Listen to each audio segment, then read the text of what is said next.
मैं एक नई बात कही है या पुरानी है,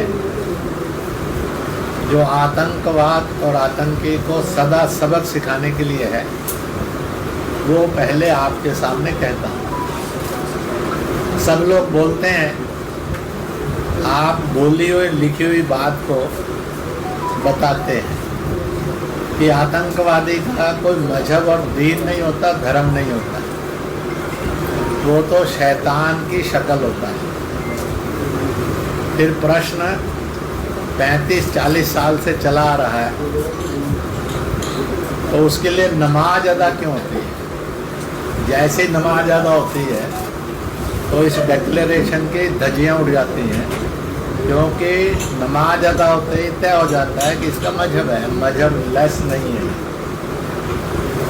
तो मजहब नमाज नहीं होनी चाहिए। दूसरा, उसके जनाजे में लोग जाते हैं, तो जनाजे में जाना तय कर देता है कि उसका मजहब है,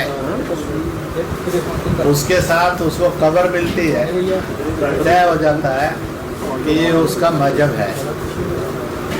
इसलिए आज अगर इस बात को लागू होना है तो जम्मू कश्मीर के और हिंदुस्तान के मुसलमानों ने पक्का तय कर लेना चाहिए, जब जब भी कोई आतंकवादी मरेगा, आतंकी घटना होगी, तो उसके लिए नमाज अदा नहीं होगी, क्योंकि उसका मजहब कोई नहीं। उसके जनाजे में नहीं जाएंगे, क्योंकि उसका मजहब नहीं है। उसको जगह नहीं मिलेगी, क्योंकि उसका मजहब नहीं है।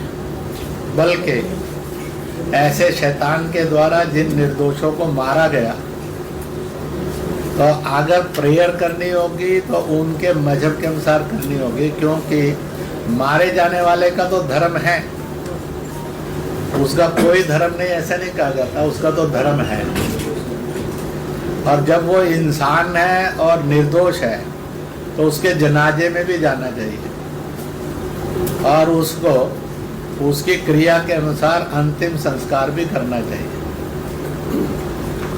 मुझे लगता है कि ये कदम अगर 25-30 साल पहले उठ जाता, तो जम्मू कश्मीर के और देश के ये दुर्भाग्यपूर्ण दिन आगे नहीं बढ़ते। परंतु आज मैं आप सबसे ये प्रार्थना करूंगा, इस बात को पूरी ताकत से जन जन में पहुंचाएं। जब हमने ये स्वीकार कर लिया है कि वो विदाउट एनी रिलीजन है, तो फिर वैसा आचरण भी होना चाहिए। डबल स्टैंडर्ड नहीं चलते।